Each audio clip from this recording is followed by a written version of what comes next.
Jai Hind friends, it's Monday 24th of July 2023. Let's get start the Hindu editorial analysis जिसमें compile करके ये सारी detailing आपको यहाँ पे प्रोवाइड कर देता हूँ। चलिए देखते हैं आज का द हिंदू एडिटोरियल में क्या क्या नई चीज़ें हैं, वो सारी डिटेलिंग आपको आज डिटेल में दी जाएगी। तो ये रहा सबसे पहले आपके सामने यूपीएससी का प्रीवियस ईयर क्वेश्चंस जो मैं 2022 में यहाँ पे पूछा गया है ये क्वेश्चंस, और आपके सामने मैं यहाँ पे ये लाया हूँ। तो इसकी डिटेलिंग मैं बोला था कल मैं आपको दे दूंगा, घबराने की ज़रूरत बिल्कुल भी नहीं है। तो क्वेश्चंस क्या था, ये इंडस्ट्रियल डिस्प्यूट से लेकर क्वेश्चंस था कि कौन सी ये जो एम्प्लॉयमेंट वर्कर है यहाँ पे इंफॉर्मेशंस कौन निकालती है, इसको लेकर के था। तो इसका राइट आंसर यहाँ पे सी है। नेक्स्ट जो क्वेश्चंस है, which one of the following has been constituted under Environment Protection Act 1986। तो ये यहाँ पे दे रहा है और इसका आंसर यहाँ पर सी होगा, सेंट्रल ग्राउंड वाटर अथॉरिटी। अब जल्दी से इसका डिटेलिंग अगर देखा जाए तो आपको बता दें यहाँ पे इसका ऑप्शंस मैंने दिया हुआ है लेबर ब्यूरो, आप लोग देख सकते हैं यहाँ पे लेबर ब्यूरो इसका ऑप्शंस है। अब अगर देखें हम यहाँ पे तो लेबर इंटेलिजेंस एजेंसी, इसी के ये सब फंक्शनरीज हैं और क्लासिफाइड किया गया है मेजर हेड्स। तो इसमें क्या क्या आता है, लेबर इंटेलिजेंस, लेबर रिसर्च, और तीसरा जो आता है मॉनिटरिंग और इवेल्युएशंस करता है मिनिमम वेजेस एक्ट 1948 के अंतर्गत। ये चीज़ें याद रखिएगा। 1948 में ये एक्ट आया था जो कि बहुत इंपॉर्टेंट है, क्वेश्चंस बना हुआ है। ये कंपाइल करता है और मेंटेन करता है क्या, तो CPI consumer price index numbers, और industrial workers, agriculture rural labour, retail price index, selected essential commodities urban area की अगर हम बात करें, quick employment survey, employment unemployment survey, ये सारे की चीज़ों को ये कंडक्ट करता है किसके द्वारा, लेबर ब्यूरो के द्वारा, जो कि बहुत इंपॉर्टेंट है, आपको पता होना चाहिए।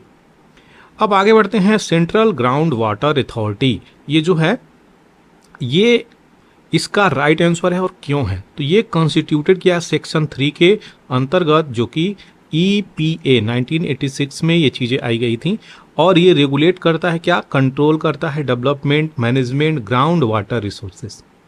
यहाँ पे देख सकते हैं क्लियरली मैंने मेंशन किया है ground water resources of the country, इसलिए ऑप्शन 3 जो है यहाँ पे राइट हो जाता है। दूसरी बातें जो हैं सेंट्रल वाटर कमीशंस को लेकर के हैं, ये क्या हैं, तो आपको बता दें यहाँ पे यह एक प्रीमियर टेक्निकल ऑर्गेनाइजेशंस है इंडिया की, और ये वाटर रिसोर्स जनरली फंक्शन करता है as an attached office of water ministry. तो ये ministry of water resource, river development, Ganga rejuvenations, इनके अंतर्गत CWC कार्य करता है। अब जो आता है बोर्ड को लेकर के, सेंट्रल ग्राउंड वाटर बोर्ड, तो ये जो बोर्ड है इंपॉर्टेंट हो जाता है। ये बोर्ड किस चीज़ को लेकर के है, तो आपको बता दें सबऑर्डिनेट ऑफिस है, ये भी मिनिस्ट्री ऑफ वाटर रिसोर्स के अंतर्गत ही आता है, और ये नेशनल अपेक्स यानी टॉप एजेंसी है। किस चीज़ की जिम्मेदारी ये लेती है, तो प्रोवाइड करेगी साइंटिफिक इनपुट, मैनेजमेंट, और एक्सप्लोर करेगी, देखेगी, मॉनिटर करेगी, चेक करेगी, असेसमेंट करेगी, अगमेंटेशंस यानी चीज़ों को और सही करके बढ़ावा करेगी, किस प्रकार से चीज़ें यहाँ पर रेगुलेट होती हैं, और ये ground water resource of the country को यहाँ पे रेगुलेट करती हुई नज़र आती है। तो ये सारी चीज़ें हैं जो आपको यहाँ पे मैं डिटेल दे रहा हूँ। दूसरी क्या चीज़ें निकल के आ रही है, नेशनल वाटर डेवलपमेंट एजेंसी, ये NDA है, याद रखिएगा, NWDA एक्चुअली है।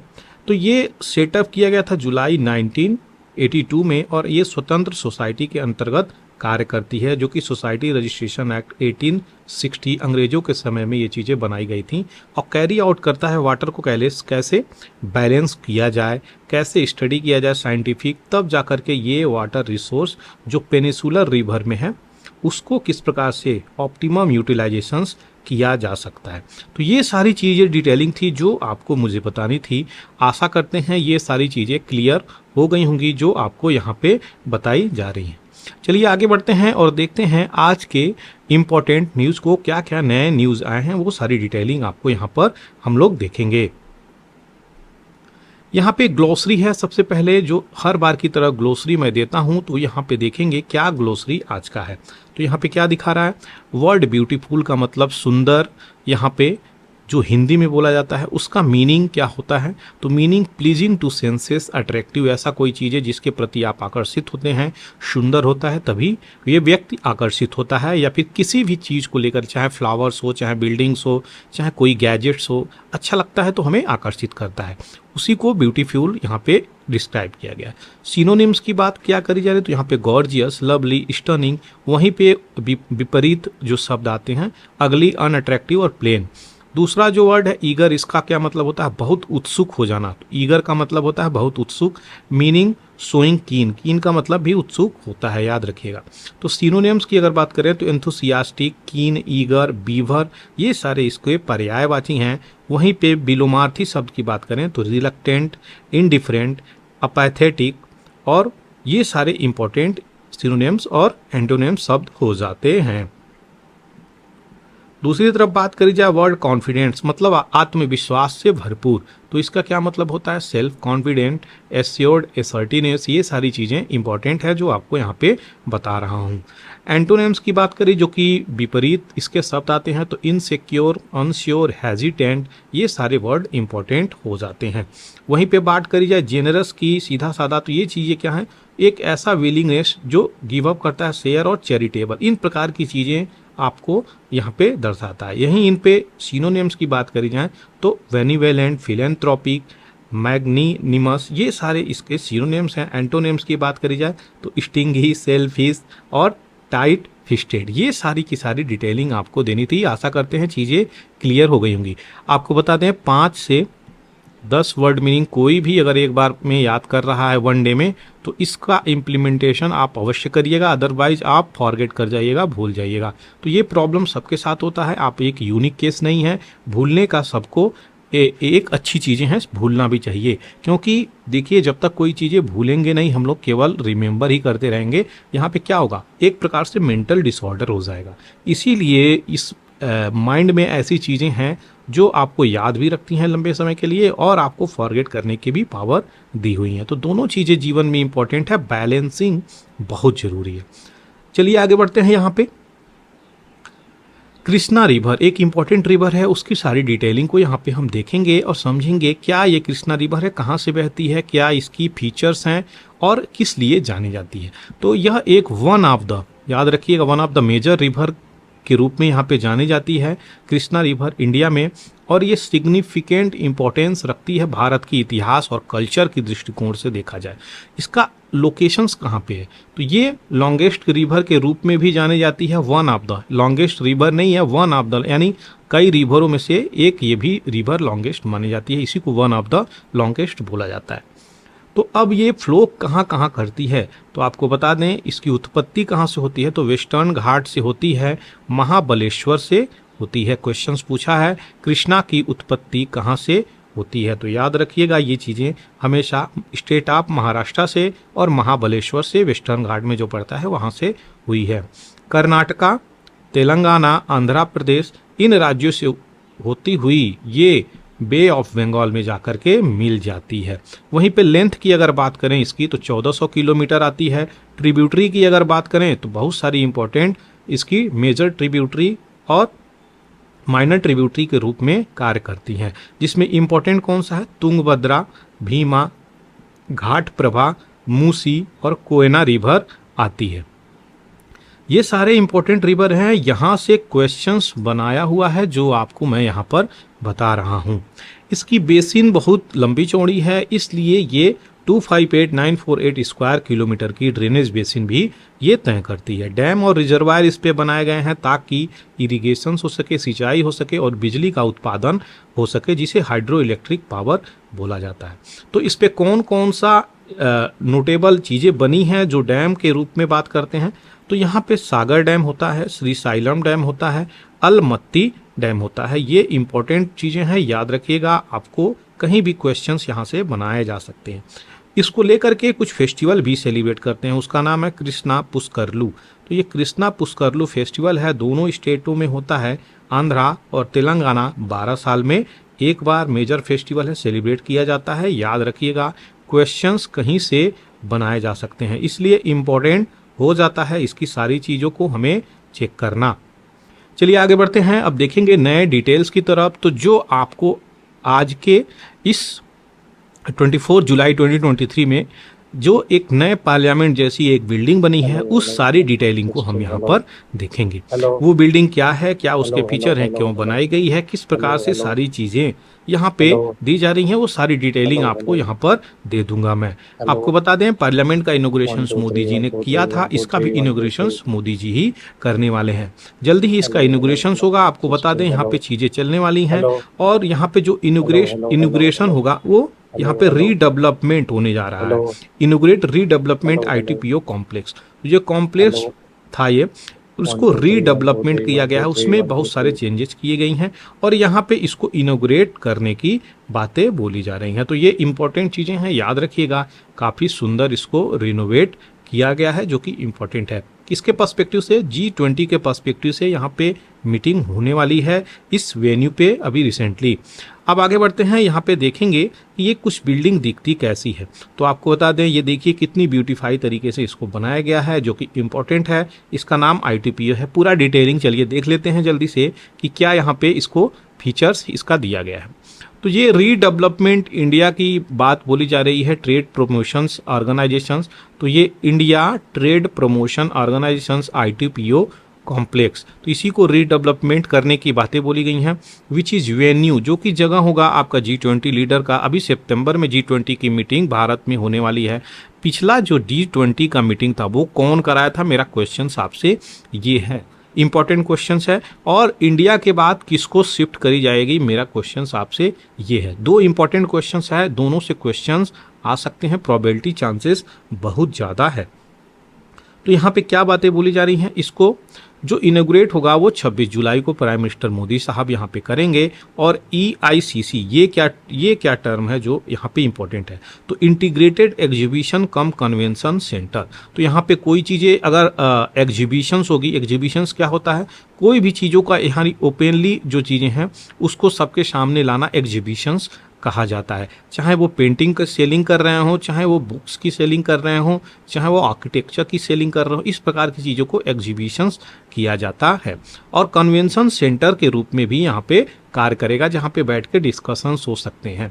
यहाँ पे इस बिल्डिंग का जो मॉडर्न कॉम्प्लेक्स होगा, यह प्रगति मैदान रीडेवलपमेंट प्रोजेक्ट के अंतर्गत आता है, यानी नियर बाय सुप्रीम कोर्ट आप जान सकते हैं इसका लोकेशंस है, जो भारत में दिल्ली में पड़ता है।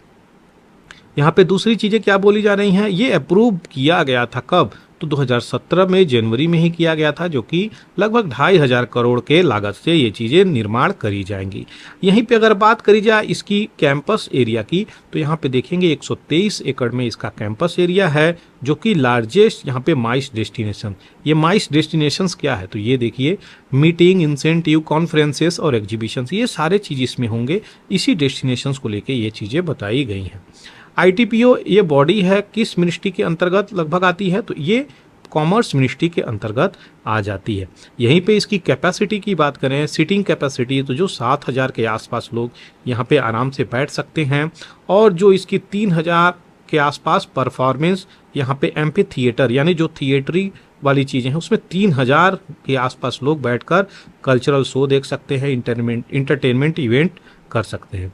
इतनी बड़ी चीज़ें हैं ये देश में बनी हैं, जो कि याद होना चाहिए आपको, इम्पोर्टेंट है, क्वेश्चन आ सकता है। ITPO यहाँ पे क्या है, क्या कार्य करता है, कितने लागत से बनी है यहाँ पे, और क्या वेन्यू के लिए बनी है। वेन्यू मतलब किस जगह पे बनी है और क्या इसका इंटेंशन है। चलिए आगे बढ़ते हैं, यहाँ पे देखेंगे न्यूज़ और फैक्ट्स को, जो कि बहुत ही इंपॉर्टेंट हो जाता है हमारे लिए, और सारी डिटेलिंग को यहाँ पे देखेंगे। तो जामिया मिलिया इस्लामिया ये क्या है, तो ये एक यूनिवर्सिटी है, याद रखिएगा। और वाइस चांसलर नजमा अख्तर इसकी वाइस चांसलर हैं। संडे को ये यूनिवर्सिटी क्या किया है, तो ये सेंटर का अप्रूवल लिया है कि जो लॉन्ग स्टैंडिंग डिमांड है कि मेडिकल कॉलेज को स्टार्ट करने के लिए ये चीज़ें शुरू हो गई हैं। तो इम्पॉर्टेंट है, इसमें मेडिकल कॉलेज भी अब शुरू हो गई हैं, डॉक्टर भी बनने शुरू हो जाएंगे। और ये वेस्ट एशिया में इंटरनेशनल कैंपस भी बनाने की बात कर रहा है, उसके पथ पे भी ये चलने का प्रयास कर रहा है। तो ये इंपॉर्टेंट है, याद रखिएगा सारी चीज़ें। दूसरा, जो राजस्थान डोमिनेटेड राजपूत कम्युनिटी है, तो राजपूत ज़्यादातर राजस्थान और वेस्ट उत्तर प्रदेश से आते हैं। ये यहाँ पे बीजेपी लीडर को अनवील करने से रोकते हुए नजर आए। किसकी स्टैचू? तो सम्राट मिहिर भोज की, जो कि 9वीं शताब्दी में ये चीज़ें ये जो राजा थे 9वीं शताब्दी के राजा थे, इनकी मूर्ति को उद्घाटन करने से रोका गया। इनको याद रखिएगा। तेलंगाना गवर्नमेंट यहाँ पे क्या की है? तो ये डिसाइड की है 1 लाख फाइनेंशियल असिस्टेंस देने के लिए। याद रखिएगा, आपको असिस्टेंस दे रहा है 1 लाख फाइनेंशियल असिस्टेंस और 100% सब्सिडी के साथ। किसको? माइनॉरिटी को।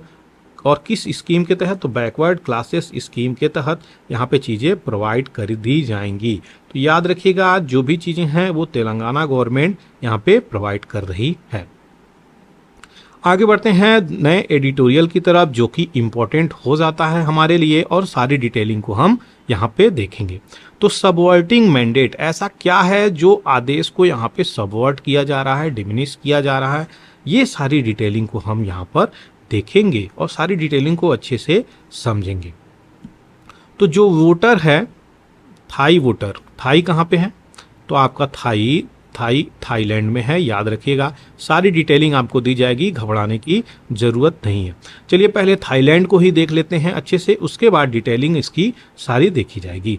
तो ये रहा थाईलैंड, आप देख सकते हैं थाईलैंड कहाँ पे है। थाईलैंड आपका ये अपना अंडमान निकोबार है, अंडमान सी। और ये क्या रहा? म्यांमार। म्यांमार में भी मिलिट्री रूल है, याद रखिएगा। थाईलैंड में भी मिलिट्री रूल है, याद रखिएगा, जो कि इम्पोर्टेंट है, आपको पता होना चाहिए। गल्फ ऑफ थाईलैंड यहाँ पे है। और ये इम्पोर्टेंट लुगांग लगून, तो ये जो लगून है ये भी इम्पोर्टेंट है, याद रखिएगा। ये थाईलैंड के एरिया में पड़ता है लुगांग लगून, और माउंट लुआंग यहाँ पे पड़ता है। कुछ इंपॉर्टेंट चीज़ें हैं जो आपको पता होना चाहिए, क्योंकि यहाँ से क्वेश्चंस बन सकते हैं। अब यहाँ पे जो थाईलैंड का लोकेशंस आपको मैं दिखा दिया, वो लोकेशंस आपके सामने यहाँ पे ये रहा। लेकिन आपको बता दें, अगर पूछ दिए कितने कंट्री से ये बाउंड्री टच कर रही है, तो ये लाओस है, म्यांमार है। लाओस म्यांमार के बाद आता है मलेशिया, उसके बाद आ जाता है कंबोडिया। तो कुछ ही ऐसी इंपॉर्टेंट कंट्री हैं जहां से ये बाउंड्री टच कर रहा है, और आपको पता होना चाहिए ये इंपॉर्टेंट, क्योंकि क्वेश्चंस यहां से आ सकते हैं। अब देखा जाए इस चीज को कि किस चीज से लेकर के जो थाईलैंड में इश्यू निकल के आ रहा है क्या है। तो यहाँ पे जो कंजर्वेटिव मिलिट्री इस्टेब्लिशमेंट है, यहाँ पे किस कंट्री में, जो अभी आपको बताया कि मिलिट्री रूल है, कहाँ पर? थाईलैंड में। अभी आपको दिखाया मैं, वहाँ पर इलेक्टेड गवर्नमेंट 2004 से ये चीज़ें, उनकी पावर को यहाँ पे इलेक्ट होने में अड़चने आ रही हैं, इश्यू आ रही हैं। तो जो रिफॉर्मिस्ट मूव फॉरवर्ड है कि किस प्रकार से रिफॉर्म करके, सुधार करके, चेंजेस करके हम प्रो डेमोक्रेसी को ला सकते हैं, फेउ थाई पार्टी, यही पार्टी निकल के थाईलैंड में आई है। और इस पार्टी को हेड कौन किया है? तो पिता, इनके नाम है, याद रखिएगा, ये पिता लिमजोरैंड, ये 42 साल के हैं, याद रखिएगा। ये यहाँ के लीडर हैं और पीएम कैंडिडेट के रूप में इलेक्ट होके आ रहे हैं। और इन्होंने क्या बोला है कि जब हम आएंगे तो मिलिट्री रूल को यहाँ पे ख़त्म करेंगे और इसमें बहुत सारा रिफॉर्म करेंगे कि डेमोक्रेसी अच्छे से रन करे। इसी को लेकर के ये इशू आई हुई है। यही सारी चीज़ें यहाँ पे बताई गई हैं। कैंपेन की बात करी जाए तो जो ये इलेक्शन में कैंपेन कर रहे थे, यह इसी साइकिल ऑफ कॉप किससे रिलेटेड है? पुलिस, आर्मी, इन सब चीज़ों से रिलेट करके देखी जाती है कॉप को। तो यहाँ पे क्या बातें बोली जा रही हैं? तो जो मिलिट्री ड्राफ्टेड कॉन्स्टिट्यूशंस है, इसको ये स्क्रैप आउट करेंगे। इसका क्या मतलब होता है? इसको डिलीट करेंगे, हटा देंगे, चेंज कर देंगे, इसको स्क्रैप कर देंगे। ऐसी चीज़ें कंट्रोवर्शियल थी, ये जो बोले हैं, और ये मोनार्की की क्रिटिसिजम्स को लेकर के यहाँ पे चीज़ें देखी गई इनको। तो यहाँ पे इलेक्शंस में इसी के बदौलत पे ये जीते हैं कि हम यहाँ पे रिफॉर्म करेंगे, आप हमें रूल में लाइए, और ये इलेक्शंस जीतते भी हैं। कौन? ये पिता जो आपको बता रहे हैं, पिता लिमजोरैंड। और इनकी जो रिफॉर्मिस्ट व्यू है, यहाँ पे क्या कनेक्ट कर रही है? मासेस को कनेक्ट करी है, और यहाँ पे विक्ट्री भी इनकी हुई है। और इसी विक्ट्री को लेकर के जो ये बोले कि हम रिफॉर्म करेंगे, मिलिट्री रूल को ख़त्म करेंगे और उनके कॉन्स्टिट्यूशंस में चेंजेस करेंगे, इसीलिए तो यहाँ पे मिलिट्री क्या कर रही है? अब इनके अपॉइंटमेंट में बहुत सारी अड़चनें ला रही है। वो अड़चन क्या है? तो आपको बता दें, थाईलैंड एक ऐसा कंट्री है जहाँ पे 750 मेंबर बाई कैमरल पार्लियामेंट में आते हैं। 750, याद रखिएगा, क्वेश्चंस बना सकता है। इन 750 में से अगर देखा जाए तो यहाँ पे क्या हो रहा है, 500 इलेक्ट होकर आते हैं एमपी और 250 अपॉइंटेड होते हैं। यानी 250 की अपॉइंटमेंट होती है और 500 लोगों की चुनाव होती है, इलेक्ट होके आते हैं जनता के द्वारा। और जो 250 इलेक्ट होके चुनाव होके आ रहे हैं वो सीधे सीधे मिलिट्री के पास से आ रहा है। इसका क्या मतलब हुआ? यानी मिलिट्री को भी यहाँ पे फिक्स 250 सीटें प्रोवाइड करी गई हैं और वो उस पे जिसको चाहे उसको मिलिट्री यहाँ पे अपॉइंट कर सकती है। तो यहाँ पे मेजॉरिटी के लिए 376, जो कि इम्पोर्टेंट है, याद रखिएगा, 376 यहाँ पे सपोर्ट चाहिए कैंडिडेट की, तब जाकर गवर्नमेंट बनेगी। जबकि यहाँ पे जो अटेम्प्ट किया इन्होंने, पीएम कैंडिडेट के जो यहाँ पे दावेदार है उन्होंने अटेम्प्ट किया और ये 13 वोट से सीनेट में रुक गए और इनको सफलता नहीं मिली। लेकिन बाद में इन पे एलिगेशंस लगा कर के इस चीज़ों से बर्खास्त किया जा रहा है पार्लियामेंट से कि ये जो मीडिया कंपनी है इनमें इसका शेयर डिस्क्लोज नहीं किए हैं इलेक्शंस के दौरान, जिसके कारण यहाँ पे इनको क्या किया जा रहा है, कॉन्स्टिट्यूशनल कोर्ट यहाँ पे सस्पेंड कर रही है। यहाँ पे पार्लियामेंट को यहाँ पे ये चीज़ें बताई रही हैं, इनको भी यहाँ पे सस्पेंड करने की बातें चल रही हैं। थाईलैंड यहाँ पे क्या बोल रहा है? तो जो वाइड स्प्रेड है प्रो डेमोक्रेसी प्रोटेस्ट, यहाँ पे चीज़ें चल रही हैं, बहुत सारी चीज़ें प्रोटेस्ट के रूप में चल रही हैं कि कैसे भी डेमोक्रेटिक रूल यहाँ पे आ जाए। और इसको क्रश किया गया है किसके द्वारा? तो जुनता के द्वारा। ये है क्या? तो आपको बता दें, जुनता कुछ नहीं है, मिलिट्री का ग्रुप है, याद रखिएगा। जो यहाँ पे मिलिट्री रूल चल रही है उसी को जुनता ग्रुप बोला जाता है। वेरी क्लियर, यहाँ पे कोई कंफ्यूजन नहीं होना चाहिए। सीधे सीधे जुनता का मतलब मिलिट्री, याद रखिएगा, क्लियर हो जाएगी चीज़ें। दूसरी क्या बातें बोली जा रही हैं यहाँ पे? तो आपको बता दें, यहाँ पे ब्लॉकिंग द विनर, यहाँ पे जो जीत के आए हैं पिता, पिता का नाम याद रखिएगा क्योंकि इम्पोर्टेंट है ये पिता, और पिता को यहाँ पे आगे बढ़ने से रोका जा रहा है। लिटरली बताएं तो यहाँ पे रिस्ट्रिक्ट किया जा रहा है गवर्नमेंट फॉर्मेशन से, और इनको पार्लियामेंट से भी सस्पेंड यहाँ पे करने की बातें बोली जा रही हैं। क्यों सस्पेंड यहाँ पे किया गया है इनको? तो सस्पेंड इसलिए किया गया है क्योंकि ये अपना शेयर जो है मीडिया कंपनी में नहीं डिस्क्लोज किए थे इलेक्शंस के दौरान। यहाँ पे उन सब बातों को लेकर के बातें बोली जा रही हैं। तो कहीं सिविल वार की तरह यहाँ पे इश्यू न निकल के आ जाए, ये सब चीज़ें देखनी चाहिए। यहाँ पे जो पार्टी विक्ट्री करके आई है वो पार्टी को क्या करना चाहिए, यहाँ पे सुझाव भी देते हुए नजर आ रहे हैं कि जो भी यहाँ पे मेंबर हैं उनसे यहाँ पे कम से कम बातचीत करना चाहिए, अलायंस में आने चाहिए, ताकि यहाँ पे पार्टी को सपोर्ट आए, तभी जाकर के यहाँ पे गवर्नमेंट फॉर्म हो पाएगी। अदरवाइज ये सारी इश्यू होती रहेगी और मिलिट्री रूल कंटिन्यू हो जाएगा। तो यही चीज़ें हैं जो यहाँ पे बताई जा रही हैं। आशा करते हैं जो चीज़ें यहाँ पे दी गई हैं डिटेलिंग, वो सारी चीज़ें क्लियर हो गई होंगी। देख सकते हैं ये लोकेशंस है और ये इसका बड़ा लोकेशंस है पिक्चर। तो अंडमान सी, यहाँ पे गल्फ ऑफ थाईलैंड, सारी डिटेलिंग यहाँ पे दे दी गई है। आशा करते हैं याद हो गया होगा ये लोकेशंस। तो खोरात प्लेटू भी देख सकते हैं यहाँ पे चीज़ें। अच्छा, कोई भी चीज़ें अगर आप देख रहे हैं तो उसके अगल बगल, ईस्ट वेस्ट नॉर्थ साउथ भी चीज़ें देख लिया करिए, क्योंकि क्वेश्चंस बगल से भी आते हैं। चलिए आगे बढ़ते हैं। यहाँ पे देखेंगे डिलीमाज ऑफ इंडियाज ग्रेट पावर। आखिर क्या है, किस चीज में डिलीमा का क्या मतलब होता है?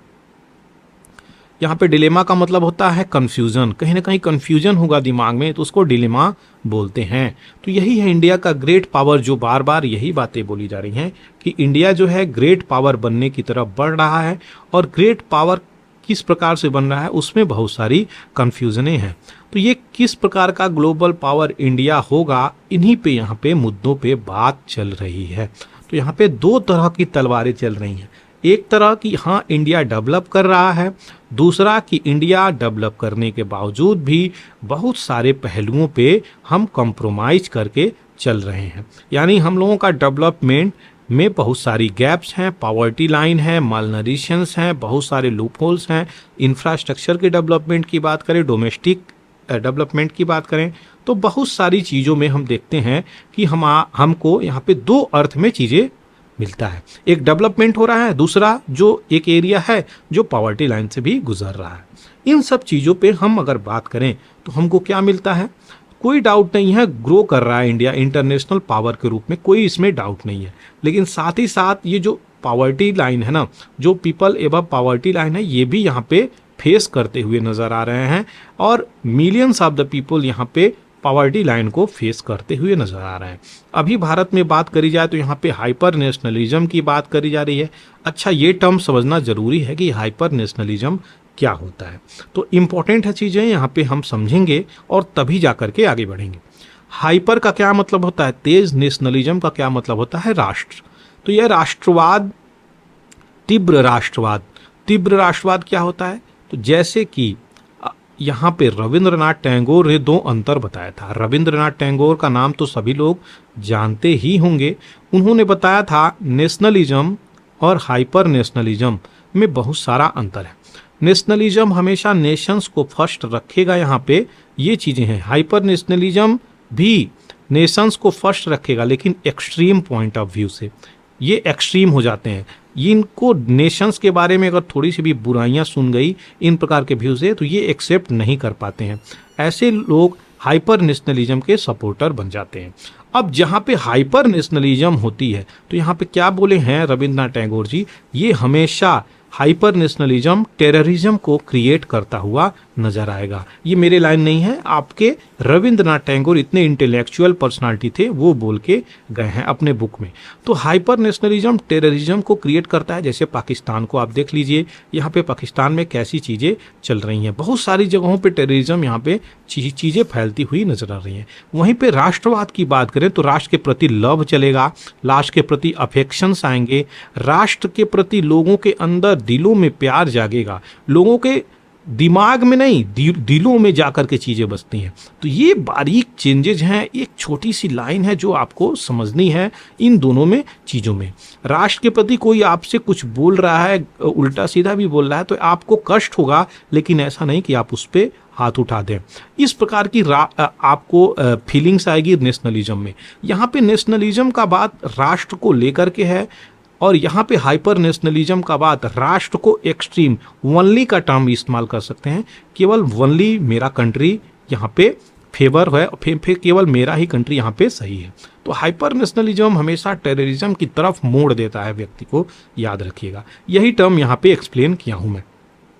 दूसरी चीज़ें जो बोली जा रही हैं, इंडिया राइज कर रहा है, कोई डाउट ही नहीं है। बहुत सारे यहाँ पे चैलेंजेस भी हैं इसके साथ साथ, और ये सारे चैलेंजेस क्या हैं, तो 1.4 बिलियन सिटीजन्स जो यहाँ पे ग्रो हो रहे हैं, उनकी डेस्टिनी फ्यूचर यहाँ पे क्या होगी, यही सारी चीज़ें देखी जा रही हैं। 1991 से ही अगर हम देखें तो क्या मिल रहा है, जो वीक हैं, पुअर हैं, डीपली बेलेगर्ड हैं कंट्री में, जो जिनको कोई भी सुविधाएँ नहीं मिल रही हैं, सर्विसेज यहाँ पे, तो वो क्या हो रहे हैं, तो 5.8 बिलियन जो कि नॉमिनल जीडीपी थी, 270.11 billion dollar GDP nominal GDP थी, 5.8 बिलियन यहाँ पे फॉरेन एक्सचेंज रिजर्व के रूप में जाना जाता था। 91 की बात करा जा रहा है ये 1991 के। वहीं पे बात करी जा रही है पॉपुलेशन की, तो 846 मिलियन की, जो कि 50% के आसपास यहाँ पे गरीब थे 1991 में। अब अगर बात करी जाए, इन सब एफर्ट के बावजूद भी यहाँ पे हम लोगों ने न्यूक्लियर वार, यहाँ पे न्यूक्लियर वार के लिए क्या हम लोगों ने डेवलप किया, तो हम लोगों ने डेवलप किया यहाँ पे सीधे सीधे जो मिसाइल आती थी न्यूक्लियर का टेस्टिंग करने के लिए, तो याद है ना, पोखरण टेस्ट किया गया था, वो सब चीज़ें। इंडिया पाकिस्तान में क्लैश भी हो गया, वायलेंसेस कश्मीर में, बहुत सारे इशू को हम लोग 1991 में भी झेले हैं। तो यहाँ पे वही सारी चीज़ों की तुलना करी जा रही है। लेकिन अगर 3 डिकेड 2023 तक 91 से हम अब देखते हैं, तो यहाँ पे फॉरेन एक्सचेंज रिजर्व बूस्टअप हुआ है, सीधी बात बोली जा रही है, 6 बिलियन की बात बोली जा रही है, 600 बिलियन डॉलर बढ़ा है। और यहाँ पे हो चुका है, सॉरी, यहाँ पे क्या बातें बोली जा रही हैं, जो पाकिस्तान के साथ यहाँ पे युद्ध हुआ है, वह क्या हुआ है, यह इंडियन लीडर यहाँ पे अगर चाहे तो किसी भी तरीके से इसको कभी भी डील कर सकती है। पाकिस्तान अगर वार चाहता है तो किसी भी तरीके से हम डील कर सकते हैं, लेकिन पाकिस्तान का जगह आज की डेट में चाइना लेते हुए नज़र आ रहा है, यहाँ पे ये एडिटर बोल रहे हैं। तो हम लोगों का जो सेंस ऑफ फॉरेन पॉलिसी है, उसमें हम लोगों ने बदलाव किया है। अब हमारी फॉरेन पॉलिसी यहाँ पे बदली है, तो हम लोगों को किस प्रकार से डील करना चाहिए डोमेस्टिकली, ये भी एक बड़ा क्वेश्चंस निकल के आ रहा है। ऐसा नहीं होना चाहिए कि यहाँ पे फॉरेन पॉलिसी में केवल हम लोगों को फॉरेन पॉलिसी पे फोकस करना चाहिए और जो डोमेस्टिक अपने इंटरनल मैटर हैं, हमारे जो इंटरनल नीड हैं, जैसे कि गरीबी हो गई, पावर्टी हो गई, हेल्थ हो गई, ये सारी चीज़ें, सैनिटेशंस हो गई, इंफ्रास्ट्रक्चर हो गई, सोशल स्कीम हो गई, इन पे हम ध्यान न दें। ऐसा नहीं होना चाहिए। यहाँ पे यही सारी चीज़ें बोली जा रही हैं। तो जो रैंकिंग है, वर्ल्ड की 5th लार्जेस्ट इकॉनमी हम बने हैं। इंडिया की नॉमिनल जीडीपी की बात करें तो 4 ट्रिलियन जल्दी ही टच करने वाला है। लार्जेस्ट मिलिट्री वर्ल्ड में हम कहीं ना कहीं गिने जा रहे हैं न्यूक्लियर वेपन के साथ। यूएस हमारा क्लोज फ्रेंड बनता हुआ नजर आ रहा है। तो हम एक नए तबके के सिरे पे स्टार्ट कर चुके हैं। वर्ल्ड में जियोपॉलिटिकल के रूप में हम लोगों को इम्पोर्टेंट एस्पेक्ट के रूप में इंडिया को देखा जा रहा है। तो यहाँ पे सारी चीज़ें चेंज हो रही हैं फॉरेन पॉलिसी में, और इंडिया की अगर बात करें तो बहुत इंपॉर्टेंट रोल भी प्ले कर रहा है यहाँ पे। तो पावर में किस प्रकार से शिफ्टिंग हो रही है जियोपॉलिटिक्स में, उसको इस प्रकार से देखा जा रहा है इंटरनेशनल सिस्टम। तो स्ट्रेटेजिकली हम लोग बहुत इंपॉर्टेंट हो गए हैं, जियोपॉलिटिकली हम लोग बहुत इंपॉर्टेंट हो गए हैं। यूक्रेन वार में भी बहुत सारे यहाँ पे इंडिया का रोल निकल के आ रहा है, जो कि इंडिया यहाँ पे कुछ रोल्स को इम्प्लीमेंट कर रहा है, कुछ रोल को यहाँ पे नहीं मानता हुआ नजर आता है। तो इंडिया का रोल वर्ल्ड पॉलिटिक्स में भी इम्पोर्टेंट हो चुका है। यहीं पे क्या बातें बोली जा रही हैं, despite being the 5th largest economy. अब यहाँ पे ये वर्ड याद रखिएगा, इसके बावजूद भी हम लोग 5वां इकॉनमी लार्जेस्ट बनने के बाद भी यहाँ पे हमारी जो जीडीपी की पर कैपिटा इनकम है, पर कैपिटा इनकम कैसे निकालते हैं, टोटल पॉपुलेशंस यहाँ पे और यहाँ पे टोटल जीडीपी, इससे हम लोग निकाल देते हैं तो हमारी पर कैपिटा इनकम निकल जाती है। यानी एक लोगों का क्या इनकम है, एक व्यक्ति का देश में क्या इनकम है, वही जीडीपी पर कैपिटा इनकम बोली जाती है। $1947 2021 में हमारी देश की पर कैपिटा इनकम बताई गई है। वहीं पे गरीब बांग्लादेश जिसको हम बोलते हैं, यहाँ पे लगभग $2,500 के आसपास है। तो भारत से दो तुलना करेंगे हम लोग कैसे देख रहे हैं, तो बांग्लादेश से भी हम लोग का कम यहाँ पे पर कैपिटा इनकम निकल के आ रहा है, जो कि सोचने योग्य बातें हैं ये तो। क्योंकि हम लोग अगर 5वीं वर्ल्ड की लार्जेस्ट इकॉनमी है तो ये लोगों तक कैसे नहीं पहुंच जा रही है। तो यहाँ पे सीधा सीधा क्या प्रूफ यहाँ पे, तो आपको बता दें यहाँ पे क्लियर कट, तो जो रिच है ना, और उनको रिच बना दिया गया है, और जो पुअर हैं यहाँ पे पुअर ही रह रहे हैं। तो यहाँ पे पुअर की कंडीशंस में नहीं उतना चेंज आ रहा है, जबकि रिच के कंडीशंस में बहुत तीव्र गति से चेंज हो रहा है। इसीलिए ये जो रैंकिंग है केवल बढ़ रही है और पर कैपिटा इनकम चेंज नहीं हो रहा है। ये चीज़ें याद रखिएगा इंपॉर्टेंट। यहाँ पे बांग्लादेश क्या बातें बोल रहा है, तो बांग्लादेश यहाँ पे उसकी 40 रैंकिंग आती है, जो कि लार्जेस्ट अगर बात करी जाए तो मिलिट्री इन द वर्ल्ड में। इन सब चीज़ों को हम अगर देखें तो अब आपको पता होगा कि बांग्लादेश को हम ही लोगों ने आज़ाद कराया 1971 में इंदिरा गांधी के समय में। तो यहाँ पे ये सारी चीज़ें थी, लेकिन आज के डेट में हमारे ही देश से ये ज़्यादा इनकी पर कैपिटा इनकम है। ईज ऑफ डूइंग बिजनेस में भी बदलाव हुआ। याद रखिएगा, बहुत सारे चीज़ें यहाँ पे नॉर्मल करी गई थी, ईजी करी गई थी, ताकि व्यापार जो है हो सके, एक प्लेटफॉर्म पे सारी चीज़ें एक्टिविटी हों और जो प्रोजेक्ट आए उसको परमिशन मिल सके। तो ये सारी चीज़ें हैं। रिलीजियस डाइवर्जन की बातें बोली जा रही हैं, अभी चल रहा है जो बहुत सारे ऐसे जो इश्यू निकल के आ रहे हैं ब्राइब की। यहाँ पे बिना ब्राइब के कोई कार्य फिर भी नहीं हो रहा है। ईज ऑफ डूइंग बिजनेस जो हो रहा है, फिर भी यहाँ पे ब्राइब चीज़ें चल रही हैं। नेशनल कैपिटल टेरिटरी की बात करी जाए तो पानी से एक ही बाढ़ में डूबता हुआ नज़र आ रहा है। रीजनल कास्ट और एथनिक की बात करी जाए तो बहुत सारे वायलेंसेस चल रहे हैं। हालांकि इन्होंने नाम नहीं लिया, लेकिन आपका नॉर्थ ईस्ट किस प्रकार से जल रहा है हम सभी लोग जानते हैं। तो यहाँ पे इंडिया की डोमेस्टिक जो चैलेंज है उसको कैसे हम टैकल करेंगे, यहाँ पे ये हमारे लिए इम्पोर्टेंट बातें हो जाती हैं। दूसरी क्या चीज़ें यहाँ पे निकल के आ रही हैं, तो ये जो कंसर्न है इंडिया का, ये कंसर्न इम्पोर्टेंट होता है पॉलिटिकल, और जिस प्रकार से हम लोग रिड्यूस और पावर्टी कर रहे हैं इम्पोर्टेंट हो जाता है, और हमको इम्प्रूवमेंट करने की ज़रूरत है। मिलियंस ऑफ इंडियन जो कि पावर्टी रेखा से नीचे गुजर रहे हैं, तो इन सब के लिए हमें कार्य करना चाहिए। ऐसा नहीं कि बस कैपिटलिस्ट क्लास के लिए करना चाहिए। बिजनेस इम्पॉर्टेंट है, लेकिन यहाँ पे सिटीजन सेंट्रिक भी एक्टिविटी होनी चाहिए। दूसरी चीज़ें ये फोकस किया जा रहा है कि किस प्रकार से अपनी फॉरेन सिक्योरिटी को स्ट्रॉन्ग किया जाए, फॉरेन पॉलिसी को, जियो पॉलिटिक्स को स्ट्रॉन्ग किया जाए। वहीं पे पॉपुलेशंस को यहाँ पे कई सारे पॉपुलेशन को छोड़ते हुए नज़र आ रहे हैं, जो कि पॉवर्टी रेखा, गरीबी से नीचे गुजर रहे हैं।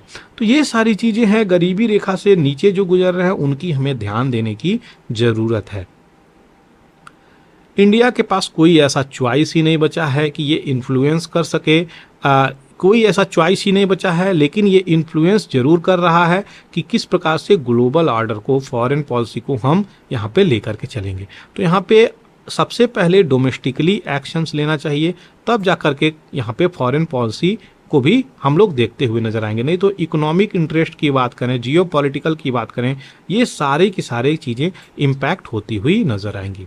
डेप्ट की बात करें, उधार की, तो इसको रीस्ट्रक्चर कर दिया गया है यहाँ पे। तो ये जो भी उधार लिए गए थे ना डेप्ट, बड़े बड़े कैपिटलिस्ट क्लास के द्वारा, तो उसको क्या किया गया है, उसके कई सारे के तो डेफिनेशंस ही बदल दिए गए हैं। दूसरा, उनके जो डेप्ट थे उसको भी कैंसिल आउट कर दिया गया। तो यानी बैंक यहाँ पे जो एनपीए अभी कम था ना, नॉन परफॉर्मिंग एसेट, जो भी 90 दिन के अंदर एक लोन का इंटरेस्ट तक नहीं चुकाते हैं, तो इसको एनपीए घोषित कर दिया जाता है। ये चीज़ें याद रखिए, 19 डेज इसका टर्म है।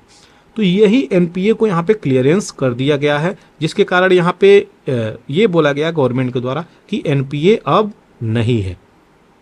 क्लाइमेट चेंज का बातें बोली जा रही हैं, ग्लोबल ट्रेड का बातें बोली जा रही हैं, न्यू दिल्ली को यहाँ पे किस प्रकार से हम पुनः सही कर सकते हैं, अपनी इंडिया को किस प्रकार से हम लेकर के चल सकते हैं, मेन बात यही बोली जा रही है। तो आशा करते हैं चीज़ें क्लियर हो गई होंगी, जो चीज़ें आपको यहाँ पर मैं दिया। चलिए अब देखते हैं नए एडिटोरियल की तरफ, जो कि इम्पोर्टेंट हो जाता है सबसे ज़्यादा।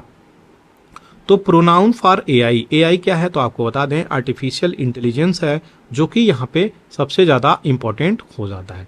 यहाँ पे सारी की सारी चीज़ें आर्टिफिशियल इंटेलिजेंस को लेकर के होंगी। और ये आर्टिफिशियल इंटेलिजेंस अभी जो रिसेंटली कंपनी आई है, कौन सी कंपनी, तो ओपन एआई लेकर के आई है क्या, चैट जीपीटी। तो चैट जीपीटी की अगर हम बात करें, यहाँ पे ये मार्केट में बूम मचा के रख दी है। ऐसे कैसे, तो यहाँ पे ऐसा बोला जा रहा है कि इसके बहुत सारे फायदे हैं, प्रॉज हैं, बहुत सारे घाटे हैं, कॉन्स हैं। तो ये सारी चीज़ें याद रखिएगा, प्रॉज कॉन्स कंसीडर करके यहाँ पे चला जा रहा है। प्रॉज क्या है अगर एक शब्द में हम बात करें, तो ये ह्यूमन के एफर्ट्स को कम करके उनकी प्रोडक्टिविटी, इफिशियंसी को अच्छे से बढ़ाएगी। जो नॉलेज है, जो डिमांड है, यूटिलाइजेशन, डाटा है, सारे अच्छे से फिल्टर आउट करके जल्दी से कम समय में आपको दे देगा। तो जो ये इस प्रकार की चीज़ें हैं वो तो करेगा, लेकिन इसके कॉन्स क्या हैं, तो ये आपको बता दें, इसको रेगुलेशंस करने की ज़रूरत है। ऐसा ना हो कोई चैट जीपीटी से पूछे कि जल्दी बताओ कि बायोलॉजिकल वेपन कैसे बनाते हैं, और ये जल्दी से बायोलॉजिकल वेपन बता दे और उसका प्रोसीजर पूरा समझा दे, उसको बनाने की विधि समझा दे। तो जो भी टेररिस्ट ग्रुप है इसका इस्तेमाल करके कुछ भी बना सकते हैं जिसको इन्फॉर्मेशन नहीं हो। न्यूक्लियर मिसाइल कैसे बनाते हैं, ये चीज़ें अगर लीक हो गई तो बताइए किस प्रकार से इसको हम लोग रेगुलेट कर सकते हैं, क्योंकि जो सेंसिटिव इन्फॉर्मेशन है उसके ऊपर रेगुलेशंस करने की ज़रूरत है। तो यही सारी चीज़ें बोल रही हैं। यहाँ पे चैट बॉट्स लगे हुए होते हैं, एक प्रकार से रोबोट्स ही बोला जाता है चैट बॉट को, जो यहाँ पे बैठ के ऑटोमेटिक मशीन के द्वारा आपसे चैट करता है और इन्फॉर्मेशंस देता है। तो ये यहाँ पे कार्य करता है। लार्ज लैंग्वेज मॉड्यूल की यहाँ पे बात करी जा रही है। तो इस मॉड्यूल पे क्या होता है, लार्ज लैंग्वेज मॉड्यूल पे इसी के आधार पे चैट जीपीटी कार्य कर रहा है और आपको यहाँ पे इंफॉर्मेशंस देता हुआ नज़र आता है। तो बुलेट फॉर्म में ये चैट जीपीटी को जो भी आप प्रॉम्प्ट देंगे, प्रॉम्प्ट बोला जाता है, प्रॉम्प्ट याद रखिएगा। जो हम लोग इससे पूछते हैं ना उसको हम लोग प्रॉम्प्ट बोलते हैं। जो आंसर देता है ये आपको वो बुलेट पॉइंट में देता है, जो कि आपको यहाँ पे मैं बताया। तो ए ग्रेड के स्टूडेंट को यहाँ पे बहुत ज़्यादा फायदा होने वाला है, बेनिफिट होने वाला है। ये लार्ज लैंग्वेज मॉड्यूल जो बात करी जा रही है ये रिक्वायर है मास्टर प्रॉम्प्ट के लिए, यानी आपको आता चाहिए कि आप कैसे प्रॉम्प्ट यहाँ पे देंगे। प्रॉम्प्ट का मतलब कि जो कोई भी चीज़ें आप लिख कर उससे पूछ रहे हैं उसे हम प्रॉम्प्ट बोलते हैं। तो यही चीज़ें हैं सॉफ्टवेयर प्रोग्राम तरीके से, ये जो एल्गोरिदम है उसको उसी के आधार पे ये आपको इन्फॉर्मेशंस प्रोवाइड करती है। यहाँ पे लॉ मेकर क्या इस चीज़ को लेकर बोल रहे हैं आर्टिफिशियल इंटेलिजेंस को, कि इसका जो है क्वेश्चंस यहाँ पे ये डिवाइड करता है लोगों को कि इसका पर्सनहुड क्या है, यानी जेंडर की देखिए बात करी जा रही है आर्टिफिशियल इंटेलिजेंस की। यहाँ पे इसका जेंडर क्या होना चाहिए, मशीन का जेंडर क्या होना चाहिए, ये सारी चीज़ें बोली जा रही हैं। वहीं पे चैट जीपीटी क्या बोली जा रही है यहाँ पे कि इसकी डिस्टिंक्ट आइडेंटिटी है, इसके जेंडर को हम किस प्रकार से देखते हैं, ये हमें कई सारी चीज़ें बताता है। तो यहाँ पे अगर चैट जीपीटी की बात करी जाए तो हमें कंफ्यूज नहीं होना चाहिए कि ये ह्यूमन बीइंग है कि नहीं है, इस प्रकार की चीज़ें नहीं सोचना चाहिए। तो अगर इस प्रकार की चीज़ें नहीं सोचना चाहिए तो ये जो एप्पल का सीरी है ये भी आर्टिफिशियल इंटेलिजेंस पे कार्य करता है, आपको पता होना चाहिए। आर्टिफिशियल इंटेलिजेंस पे ये भी कार्य करता है। तो ये फेमिनाइन साउंडिंग वॉइस और यहाँ पे ये मेल साउंडिंग वॉइस दोनों हम चूज कर सकते हैं, यानी कहीं ना कहीं इसका जेंडर तो है, आप लोगों ने सेट किया है। तो यहाँ पे इन्हीं सब चीज़ों पे बात बोली जा रही है, जेंडर न्यूट्रल वॉइस, यहाँ पे मस्कुलिन, ये सारी चीज़ें यहाँ पे हैं। तो डिफ़ॉल्ट जो है फेमिनाइन है, यहाँ पे ये चीज़ें एप्पल में प्रोवाइड करी गई हैं। तो एआई का जो जेंडर होगा ये कहीं ना कहीं इमोशनल कनेक्शंस आपको कनेक्ट कर देगा जो इसके यूजर होंगे। तो यूजर से एक प्रकार सा इमोशनल कनेक्शंस होगा अगर इसके जेंडर हम फिक्स करते हैं, तो जो कि उसी पे इशू निकल के आ रहा है। गूगल अपने एम्प्लॉय को रिसेंटली डिसमिस किया है जब वो बोला कि एआई मॉडल उसका यहाँ पे सेंटिएंट स्ट्रक्चर इन्फॉर्म किया है। तो ये क्या होता है, तो अपने सेंटिमेंट को एक्सप्रेस करता हुआ नज़र आ रहा है, ये ऐसा चीज़ें बोली। तो यहाँ पे अपने एम्प्लॉय को ये फायर आउट करता हुआ नज़र आया है, याद रखिएगा कौन, तो ये गूगल। तो ये सारी डिटेलिंग यहाँ पे दी जाएगी। प्रोनाउन यूजेज का क्या मतलब होता है, तो यही चीज़ें हैं कि ये जो जेंडर स्पेसिफिक बातें बोली जा रही हैं उसी को लेकर के यहाँ पे बातें बोली जाएं कि किस प्रकार की आइडेंटिटी है। अगर चैट जीपीटी से हम बोलते हैं तो वो मेल है कि फीमेल है, ट्रांसजेंडर है, क्या है, किस प्रकार की चीज़ें हैं। तो क्योंकि एक प्रकार से बॉन्डिंग हो जाती है ना क्रिएट कोई भी यूजर से, अगर हम उससे कोई भी क्वेश्चंस पूछते हैं तो ये चीज़ें इंपॉर्टेंट हो जाती हैं। ये बहुत ही सोफिस्टिकेटेड इशू हो गया है। और जो बात करी जा रही है बहुत सारे टेस्ट की, तो जो भी मॉडल यहाँ पे हैं सोफिस्टिकेट हो गए हैं और बहुत सारे टेस्ट को पास भी किए हैं। तो ट्यूरिंग टेस्ट क्या होता है ये भी चीज़ें याद रखिएगा। ये इंटेलिजेंस टेस्ट होता है मशीन की। तो फॉर एग्जांपल कंप्यूटर हो गया, कोई भी गैजेट हो गया, उसकी ट्यूरिंग टेस्ट होती है, उसी को बोली जाती है। रेगुलेटर की बात करी जा रही है यहाँ पे, तो ये should not squander opportunity. Squander का क्या मतलब होता है, यहाँ पे वेस्ट नहीं करना चाहिए कोई भी अपॉर्चुनिटी, यहाँ पे सीधे प्रॉब्लम को सही करने के लिए कार्य करना चाहिए। तो आर्टिफिशियल इंटेलिजेंस को किस प्रकार से प्रोनाउन किया जाए, किस प्रकार से संज्ञा सर्वनाम दिया जाए, नामकरण, जेंडर करण, ये किस प्रकार इसका किया जाए, ये सारी चीज़ें इंपॉर्टेंट हो जाती हैं। अब नेक्स्ट जो न्यूज़ निकल के आ रही है तेलंगाना डिफरेंसेस, उसको हम यहाँ पर देखेंगे। आखिर क्या चीज़ें हैं तेलंगाना एक राज्य है, आंध्र प्रदेश पहले इसी के आंध्र प्रदेश और तेलंगाना दोनों एक थे। 2014 में ये बाइफरकेट हो जाता है, टूटकर 2014 में तेलंगाना राज्य बनता है। तेलंगाना की 3 कैपिटल हैं, कमेंट सेक्शंस में आप लिख सकते हैं कौन कौन उसकी कैपिटल है। अब देखेंगे यहाँ पे जो एनालिसिस आई है तेलंगाना पे, वो 8 सोशियो इकोनॉमिक इंडिकेटर यहाँ पे दिखाई है, किस प्रकार से यहाँ पे विभाजन है, जो डेवलपमेंट है, जो विकास है, उसमें बहुत सारा विभाजन निकल के आ रहा है। तो ये जो डिस्ट्रिक्ट है, जिला है, उसके पेरीफेरी की बात करी जा रही है। तेलंगाना के अंदर बहुत सारा डिफरेंसेस हैं, डिवीज़न है। ये सब जो डिफरेंसेस हैं सोशियो इकोनॉमिक इंडिकेटर पे गढ़े गए हैं, बनाए गए हैं, ताकि किस प्रकार से सारी चीज़ें इंटर डिस्ट्रिक्ट डिफरेंसेस चल रहे हैं वो हम समझ सकें। ये फॉर्म किया गया था ए डिकेट एगो, जो कि अभी आपको बताया। और जो डाटा चल रही है ये इंडिकेटर क्या कर रही है, तो पुअर हैं किस प्रकार से रह रहे हैं, पुअर कितने लोग हैं डिस्ट्रिक्ट वाइज, ये सारी चीज़ें यहाँ पे शो कर रही है। अब एक ग्राफ आएगा उसको हम लोग देखेंगे। तो यहाँ पे क्या दिखा रहा है, ये मैप क्या दिखा रहा है, तो आपको दिखाइए तेलंगाना का ये क्या है। आप क्वेश्चंस आपसे मेरा ये रहा, तेलंगाना में ये चीज़ें हैं इंपॉर्टेंट है। तो यहाँ पे 4 चीज़ें हैं, याद रखिएगा। ये क्या है जाकर के आप एक बार सर्च आउट करिएगा, ये बिल्डिंग किस नाम से है। यहाँ पे क्या दिखा रहा है, per capita net district income current price के आधार पे। तो जो रंगारेड्डी है इसकी ज़्यादा है, लगभग 7 लाख के आसपास, और 1 लाख के आसपास जो इतनी डिस्ट्रिक्ट है इतने में आके सिमट गई हैं। अब आप ही देखिए रंगारेड्डी और हैदराबाद में भी कितना डिफरेंसेस है। तो रंगारेड्डी की जो है 7 लाख पर कैपिटा नेट है, और यहीं पे हैदराबाद की 4 के आसपास है। यहाँ पे डिफरेंसेस इंटरनल है, एक ही राज्य के अंदर डिस्ट्रिक्ट में अगर देखी जाए इस प्रकार के ह्यूज डिफरेंसेस नज़र आ रहे हैं।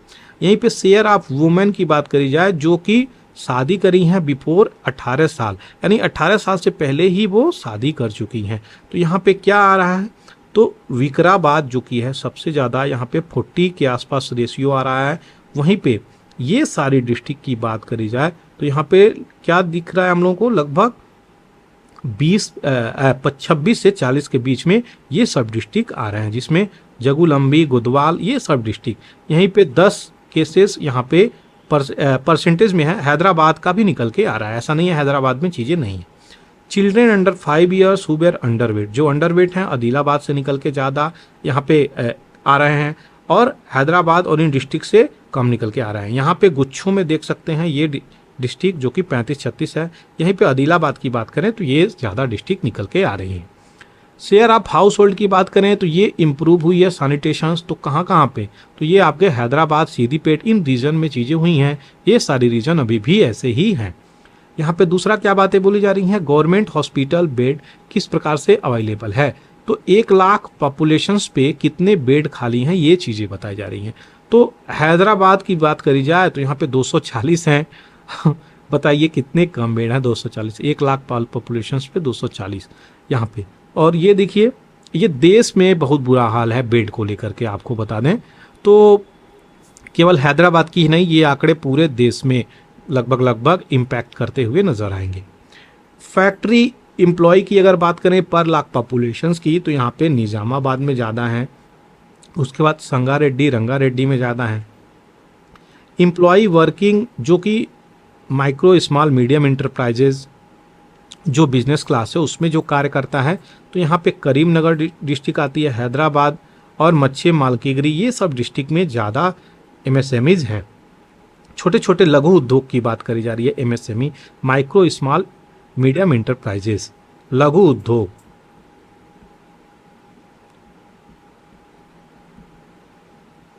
ग्रॉस इनरोलमेंट रेशियो की बात करी जा रही है कि हाई स्कूल में किस प्रकार से है, तो रंगारेड्डी और हैदराबाद में तो अच्छी है, लेकिन ये भरमार देखिए यहाँ पे भी अभी लोअर है।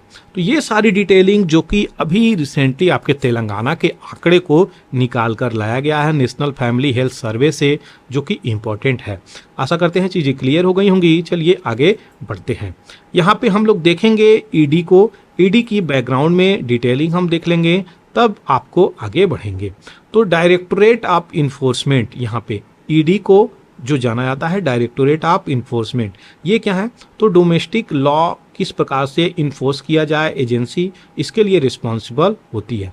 इकोनॉमिक इंटेलिजेंस एजेंसी रिस्पॉन्सिबल है किस प्रकार से इकोनॉमिक लॉ को ये इन्फोर्स करे, जो भी इकोनॉमिक क्राइम है देश में उसके लिए इसको बनाया गया था। यानी करप्शंस करिएगा तो पकड़े जाइएगा ईडी के द्वारा, जो अभी देश में चल रहा है। ये डिपार्टमेंट ऑफ रिवेन्यू के अंतर्गत आता है। डिपार्टमेंट क्या है, रिवेन्यू, मिनिस्ट्री क्या है, फिनांस, याद रखिएगा। इन्फोर्समेंट डायरेक्टोरेट फोकस क्या करता है, तो ये इन्वेस्टिगेट करेगा और केस को चलाएगा। आप मनी लॉन्ड्रिंग केस में अगर पकड़े जाते हैं तो फॉरेन एक्सचेंज वायलेशन होगा, इकोनॉमिक ऑफेंसेस, कोई भी करप्शंस में पैसे को लेकर के धांधली होगी तो भी आप पे केस चलेगा। इसका ऑब्जेक्टिव क्या है, तो किस प्रकार से जो ब्लैक मनी है उसको कर्ब किया जाए, उस पर रोक लगाया जाए। प्राइम ऑब्जेक्टिव की बात करी जाए तो ये 2 की एक्ट हैं, इस पे उसको फॉलो करता है। तो पहला क्या है, ये फेमा है जो कि इंपॉर्टेंट है, 99 में आया था, foreign exchange management act, prevention of money laundering act 2001, ये सब क्वेश्चंस पूछा है, ये एक्ट कब आया था याद रखिएगा और याद भी कर लीजिएगा, ये भी इंपॉर्टेंट है। फ्यूजिटिव इकोनॉमिक ऑफेंडर एक्ट 2018 में FEO ये बनाई गई थी, इसमें किस प्रकार से देश का पैसा लेकर के जो भग रहे हैं, फ्यूजिटिव इकोनॉमिक ऑफेंडर, ये चीजें याद रखिएगा। फ्यूजिटिव मतलब भगौड़े। 1 मई 1956 को इसको बनाई गई थी, ईडी को याद रखिएगा। और किस मिनिस्ट्री के अंतर्गत आता ये तो बिल्कुल भूलिएगा नहीं। तो फेमा 1999 में आया, PMLA, फेमा और PMLA दोनों याद रखिएगा। 1999 में फेमा आया, PMLA 2002 में आया, FEOA ये जो है 2018 में आया। यही क्वेश्चंस इस बार शायद बन जाए। टेनियर ऑफ ईडी की अगर हम बात करें तो ये डायरेक्टर जो है 2 साल के लिए सेंट्रल विजिलेंस कमीशन एक्ट के अंतर्गत चीज़ें आती हैं, जो 2003 में एक्ट बनाई गई थी। रिसेंट अमेंडमेंट करा गया है, इसमें टेनियर को इंक्रीज किया जा सकता है 3 साल तक, जो कि अब जो टेनियर ईडी की 5 साल तक हो जा सकती है। पहले 3 ही साल थी, अब 5 साल तक हो जा सकती है। लेकिन अभी रिसेंटली ईडी को बोला गया कि भैया आप ऐसा कैसे 1 साल करके 5 साल पहुंचा दे रहे हैं, क्या और भी कोई ऑफिसर्स नहीं है क्या जिसको आप 2 साल के लिए अपॉइंटमेंट कर सकते हैं। तो यहाँ पे यही सारी चीज़ें हैं, 1-1 साल करके लालच दे दे करके काम कराया जा रहा है, ऐसी चीज़ें यहाँ पे बोली जा रही हैं।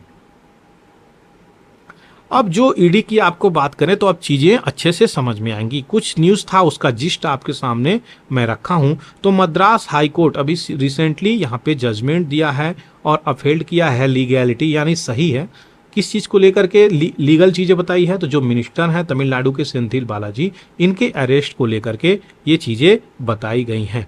यहाँ पे जुडिशियल कस्टडी में है, किस चीज़ को लेकर कि मनी लॉन्ड्रिंग केस को लेकर के, किस प्रकार से जॉब स्कैम यानी पैसा दीजिए जॉब लीजिए, यहाँ पे ये स्कैम किए थे। ये एजुकेशन मिनिस्टर थे, याद रखिएगा।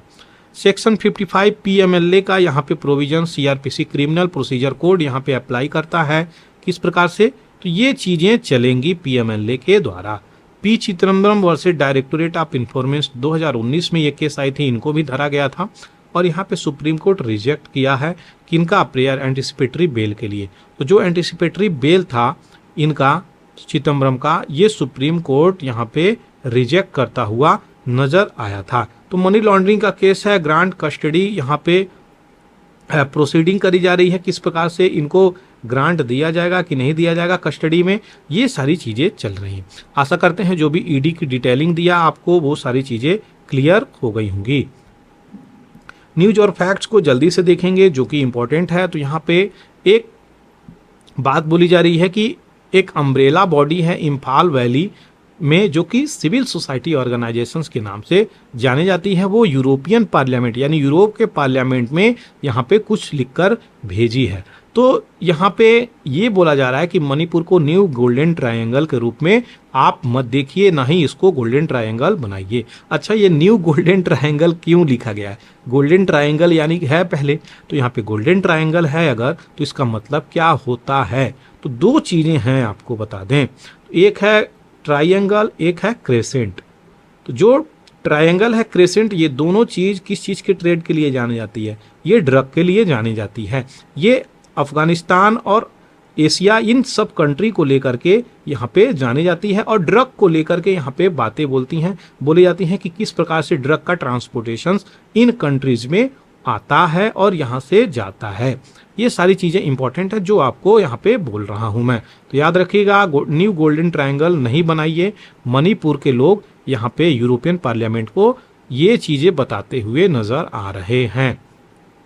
तो जो यहाँ पे इमिग्रेंट हैं, चीन कुकी नार्को टेररिस्ट यहाँ पे और इंडिजिनस मितई पीपुल हैं, स्टेट में रिलीजियस कॉन्फ्लिक्ट लेकर के यहाँ पे नहीं चल रहा है, ये यहाँ पे बताया गया। अभी रिसेंटली यूरोपियन पार्लियामेंट क्या किया है वहाँ पे, तो यूरोपियन पार्लियामेंट हस्तक्षेप किया है कि मणिपुर में आप शांति रखिए, यहाँ पे क्रिश्चियन हिंदू को लड़ाइए नहीं, बिल्कुल भी अच्छी चीज़ें नहीं हैं। तो ये रॉबर्टा मेट्सोला, ये कौन है? ये आपको बता दें प्रेसिडेंट हैं यूरोपियन पार्लियामेंट के। तो यहाँ पे coordinating committee on Manipur integrity important है, ये चीज़ें सबसे ज़्यादा आज इंपॉर्टेंट है। ककोमी इनका नाम, इनका ग्रुप का नाम है, ये चीज़ें याद रखिएगा, coordinating committee on Manipur integrity. यहाँ पे सीधे सीधे रिजेक्ट किया है किसका? तो जो यूरोपियन यूनियन का ओपिनियन है किस प्रकार से यहाँ पे चीज़ें कम्युनल बनाने का बात चल रहा है, यहाँ पे रिजेक्ट करने की बातें बोली जा रही हैं।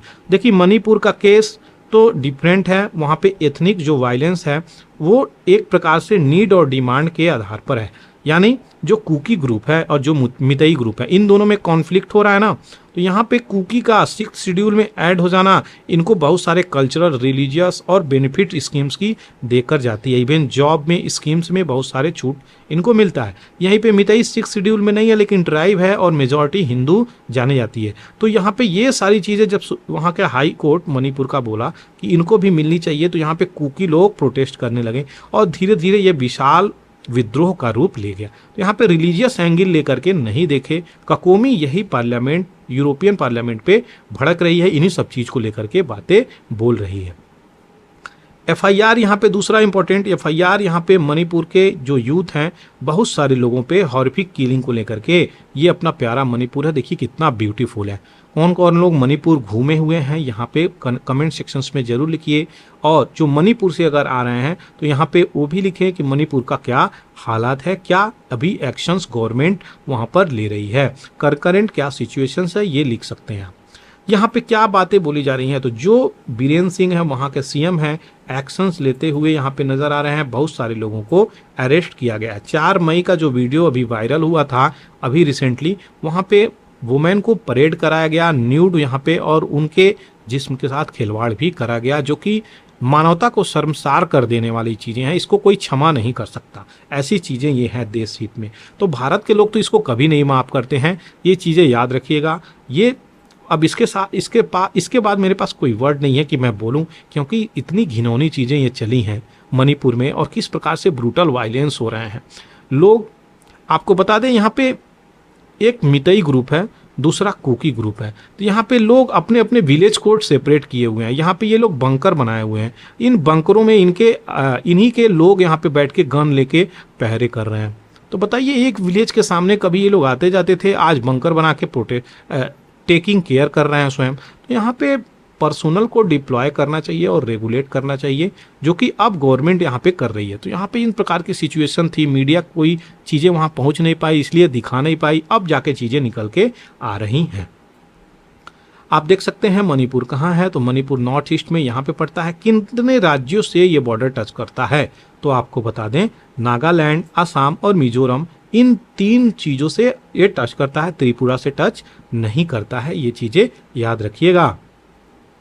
चलिए कुछ न्यूज और फैक्ट्स को देख लेते हैं पुनः, जो कि लास्ट में आता है। तो स्कॉट्समैन यहाँ पे जिनका नाम है जीएस मैकडोनल्ड, तो ये जीएस मैकडोनल्ड 1800 के आसपास ट्राउट एग लेकर आते हैं और कश्मीर में यहाँ पे 1900 एडी के आसपास लाकर मिला देते हैं, जिसके कारण इन फिश का भरमार हो जाता है। तो यही फिश का कल्चर चल रहा है और इसको पुनः यूरोप में इन मछली का व्यापार करने के लिए अब ऐसी चीज़ें सेटअप करी जा रही हैं। तो ये श्रीनगर को क्लीन करने के लिए मछली को लेकर के आए थे, लेकिन अब इसका व्यापार शुरू हो रहा है। अच्छी बात है, अगर किसी भी चीज़ का व्यापार यहाँ पे सही हो रहा है जो कि एथिकली गुड है, तो अच्छी बातें हैं।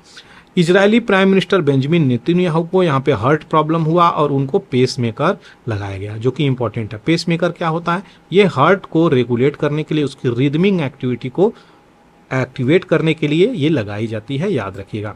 ये जुडिशियल रिव्यू इंपॉर्टेंट ला रहे हैं, कुछ उसी प्रकार से जो इंदिरा गांधी अपने समय में जुडिशियल रिफॉर्म लेकर के आई थी, 42nd कॉन्स्टिट्यूशनल अमेंडमेंट 1976 को। तो ये सारी चीज़ें हैं जो आपको इंपॉर्टेंट यहाँ पे पता होना चाहिए। दूसरा क्या है, एंटी गवर्नमेंट प्रोटेस्ट यहाँ पे क्लैश हो रहा है, किसके कारण? तो यहाँ पे पेरू एक जगह है साउदर्न अमेरिका में, यहाँ पे चीज़ें चल रही हैं सारी की सारी इंपॉर्टेंट, और डिमॉन्स्ट्रेशंस हो रही हैं बहुत तीव्र गति से, ये चीज़ें याद रखिएगा।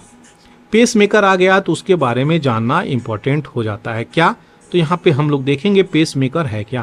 तो यह एक मेडिकल डिवाइस है और ये जो है रेगुलेट करता है हार्ट के रिदम को, यानी हार्ट बीट को रेगुलेट करता है, सही तरीके से धड़के इस चीज़ के लिए यहाँ पे लगाई जाती हैं। दूसरा क्या है, ये ब्रेडिक्रेडिया क्या है?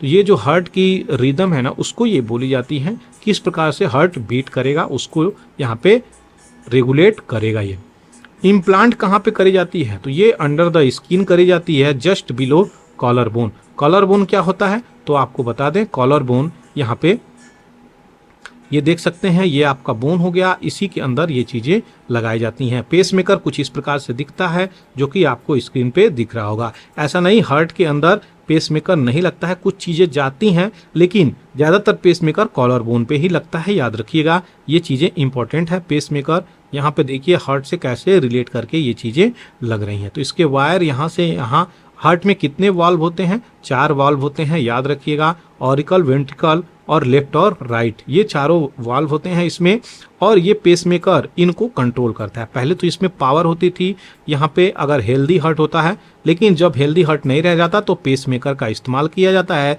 ताकि इसकी जो एक्टिविटी हो सही तरीके से ये चले। अब देखा जाए इलेक्ट्रिकल सिग्नल, तो ये मॉनिटर करता है इलेक्ट्रिकल एक्टिविटी, जो लव एंड डव का इलेक्ट्रिसिटी साउंड होती है यहाँ पे हार्ट के अंदर, उसको ये रिदम को एक्टिवेट करता है। अच्छा, किस प्रकार के पेसमेकर होते हैं? तो बहुत सारे टाइप्स के पेसमेकर्स होते हैं। सामान्यतः ये सिंगल चैम्बर पेसमेकर भी होते हैं, जिसमें ये चीज़ें लगाई जाती हैं। तो अट्रियम में चाहे वेंट्रिकल के, इन सब चीज़ों पे इसको प्लेस भी किया जाता है। बैटरी लाइफ से ऑपरेटेड होती हैं, लंबे समय तक बैटरी चलती हैं। बैटरी को चेंज करना होगा तो यहाँ पे सीजर ऑपरेशंस होते हैं, जो कि इम्पोर्टेंट हैं। दूसरी इंपॉर्टेंट चीज़ें क्या हैं यहाँ पे, तो इसको एडजस्टमेंट भी किया जा सकता है डॉक्टर के द्वारा। एक बार लगाने के बाद इसको किस बीट पे धड़काना है, धड़कन को इस उसको लगाया जाता है उस बीट पे, ताकि सही प्रकार से रिदमिक एक्टिविटी हो किसकी, हार्ट की।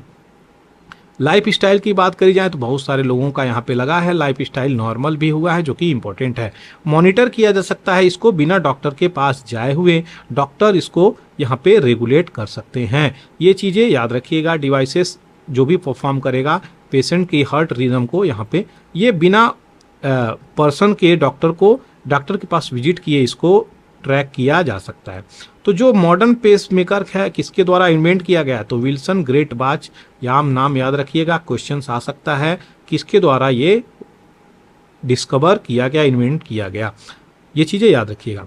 1958 में ये जो डिवाइस थी गलती से इसका डिस्कवरी हुई, और याद रखिएगा गलती से कोई चीज़ें होती हैं तो भी अच्छी ही हो जाती हैं। यहाँ पे एक्सीडेंटली इंस्टॉल किए रॉन्ग रेसिस्टर, तो जो रेसिस्टर होते हैं सर्किट में लगाएं और ये रिदमिक इलेक्ट्रिकल पल्सेस देना शुरू कर दी, जिसके कारण यहाँ पे इसका धीरे धीरे इवोल्यूशन करके ये चीज़ें इन्होंने कार्डियक पेसमेकर के रूप में ये चीज़ें डेवलप हुई। तो ये चीज़ें इंपॉर्टेंट हैं जो आपको बताया, आशा करते हैं चीज़ें क्लियर हो गई होंगी। चलिए कुछ इंपॉर्टेंट न्यूज और फैक्ट्स को देखेंगे। हरमनप्रीत कौर यहाँ पे क्या इन पे फाइन लगा दिया गया है, 75% फाइन, जो कि ओडीआई बांग्लादेश और ढाका में यहाँ पे इंडिया और बांग्लादेश में ये चीज़ें हुई हैं। तो यहाँ पे क्या करी हैं ये, तो आपको बता दें इंडिया की जो प्लेयर हैं हरमनप्रीत कौर, ये क्या करी हैं, तो ये अपने बल्ले से स्टैम्प्स के बेल्स को उड़ाती हुई नज़र आ रही हैं, और इसके कारण ये जो ऑफिशियल्स हैं प्रेजेंटेशन सेरेमनी में उन पे भी स्लैम करती हुई नज़र आ रही हैं, उन पे भी कमेंट कसती हुई नज़र आई हैं। और दूसरी तरफ जो इम्पोर्टेंट चीज़ें हैं, अंपायर पे ये क्या बोली हैं, अंपायर पे बोल रही हैं कि अंपायर यहाँ पे जो हैं बायास किए हैं, ये सारी चीज़ें हैं, सही प्रकार से अंपायरिंग नहीं हुई है, पैथेटिक अंपायरिंग इन्होंने बोला है। तो ये सारी चीज़ें हैं जो बोली जा रही हैं, जो कि इम्पोर्टेंट है, आपको पता होना चाहिए। इंडिया और बांग्लादेश का ये जो मैच है काफ़ी इंपॉर्टेंट हो जाता है, क्योंकि ये जो ओडीआई सीरीज है अभी टाई हो गया है, तो ये टाई होने पे सारी इशू निकल के आ रही हैं। एफआईआर जो अभी आपको बोले मणिपुर का युद्ध को कुकुजू, और इनमें लगभग इतने लोगों को अरेस्ट किया गया है कि आपको क्या बताएं। सारे लोग जो लगभग जो वहाँ पे थे 8-10 हज़ार, बहुत सारे लोगों को वहाँ पे अरेस्ट किया गया है। 19,000 के लोगों को यहाँ पे इवैक्यूएट किया गया है। कहाँ पे, वाइल्ड फायर लगा हुआ है ग्रीक आइलैंड रोड्स में। तो क्वेश्चन ये आ जाता है, ये फायर लगा हुआ है तो ये नहीं, यहाँ पे रोड्स का क्वेश्चन आ जाएगा। चलिए जल्दी से देखते हैं रोड आइलैंड है कहाँ, तो आप लोग देख सकते हैं ये रोड आइलैंड है आपका एजियन सी में, याद रखिएगा। ये तुर्की के अंदर नहीं आता है, ये आता है ग्रीस के अंदर, इंपॉर्टेंट है। Road one of the most popular historical significant Greek island है एजियन सी में, जो कि इंपॉर्टेंट है, याद रखिएगा। ग्रीक आइलैंड है, ये एजियन सी है, ये दोनों चीज़ें याद रखिएगा। रोड आइलैंड ग्रीक है, तुर्की नहीं है, कंफ्यूजन इसमें हो जाएगी। यह लार्जेस्ट आइलैंड है डोडेकेनीज आर्चिपिएलागो की अगर हम बात करें तो। South eastern part of Aegean sea, देखिए साउथ और eastern part of Aegean sea यहाँ पे दिख रहा होगा, जो कि अप्रॉक्सीमेटली 18 किलोमीटर है। दूसरी तरफ कैपिटल की बात करें तो मेन सिटी ऑफ रोड्स, जो कि कैपिटल के रूप में यहाँ पे जानी जा रही है। ये लोकेटेड है नॉर्दर्न टिप ऑफ आइलैंड, जो कि मेडिवल टाउन के रूप से ही जानी जाती है, और यूनेस्को वर्ल्ड हेरिटेज साइट में इसको मिलाया गया है। तो ये आइनियन सी है, मेडिटेरेनियन सी है, ये सारे सी ऑफ क्रेट हैं, सारे से क्वेश्चंस आया हुआ है, याद रखिएगा, जो कि इंपॉर्टेंट है। यहाँ पे क्या चल रहा है, तो यहाँ पे कैनेरी आइलैंड ला पलामा, अब ये भी हम देखेंगे बैकग्राउंड में जाके। यहाँ पे फॉरेस्ट फायर नियर पोंटा गोर्डा, ये लोकल पीपुल इस फायर को देख रहे हैं, किस प्रकार से जंगल में आग लगी है। अब ये सारी डिटेलिंग कैनेरी आइलैंड को हम देखेंगे तो कैनेरी आइलैंड आपका यहाँ पे दिख रहा होगा। ये क्या है, तो ये आइलैंड की बातें बोली गई हैं, इसी आइलैंड पे ये चीज़ें चल रही हैं, जो कि इम्पोर्टेंट है। और ये कैनेरी आइलैंड किसके अंतर्गत चीज़ें आती हैं कम्युनिटी के अंदर, तो ये स्पेन के अंतर्गत आती है, याद रखिएगा। और किस जियोग्राफिकल कंटिनेंट के अंतर्गत आती है, तो ये आपका अफ्रीका कंटिनेंट है। अब इसकी एग्जैक्ट अगर बात करें कैनेरी के डिटेलिंग की, तो यहाँ पे देखा जाए कैनेरी आइलैंड जो कि स्पेनिश आर्चिपिलागो है। ग्रुप ऑफ आइलैंड को आर्चिपिलागो बोला जाता है। अटलांटिक ओशियंस में है, ये नॉर्थ वेस्ट अफ्रीका में पड़ता है। ज्योग्राफी की बात करें तो 7 मेन आइलैंड है यहाँ पे और कई सारे छोटे छोटे आइलैंड भी हैं। यहीं पे बात करी जा रही है तो टेनेरिफ, ग्रान कैनेरिया, लैंजोराटो, फ्यूर्टावेंचूरा, ला पलेमा, ला गमेरा और एल हीरो, ये सारे इंपॉर्टेंट हैं जो कि यहाँ पे आइलैंड इसके हैं। कैपिटल की यहाँ पे बात करी जा रही है तो यहाँ पे शेयर करता है 2 सिटी के बीच में कैपिटल, तो लास पलामाज, ग्रैन कैनेरिया, ये ग्रैन कैनेरिया के आसपास आइलैंड में करता है। यहीं पे सांता क्रूज टेनेरिफे, ये आइलैंड टेनेरिफ के अंतर्गत करता है। तो ये शेयरिंग हो गई है, याद रखिएगा, को कैपिटल के रूप में जानी जाती है। आशा करते हैं चीज़ें क्लियर हो गई होंगी, जो चीज़ें आपको यहाँ पे मैं बताया। चलिए, वीडियो देखने के लिए बहुत बहुत धन्यवाद। थैंक यू फॉर वॉचिंग पूरा एकेडमी। जय हिंद, जय भारत।